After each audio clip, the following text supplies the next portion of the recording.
you're not just leading a bunch of staff members. Right. You're leading a bunch of people who are everyday Jesus following, Bible loving people who have different jobs. So here's my question for you. How do we in Christendom, how do we avoid the trap of professionalizing ministry where few people do the work, few people do the ministry, and everybody else watches and spectates?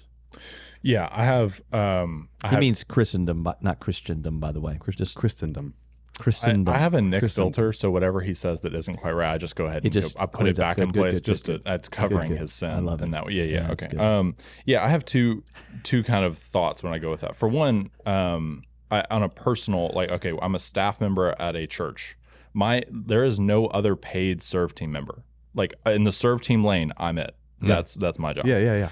So my job is to promote a yes culture. And what I mean by that is if someone comes in and says, hey, you guys should go and do this thing, I'm like, yes, you should.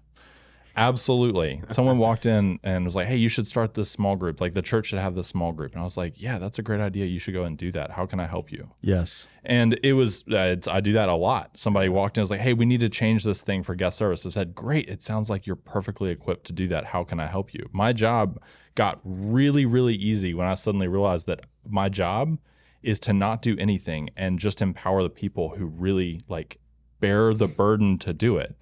Because it was at one point I would go, I was filling all the seat backs. I was going shopping for everything. I was doing all the work, all the little tasks. And then I realized, for one, I'm not the best at this. There's better people at it. And two, they care more about it.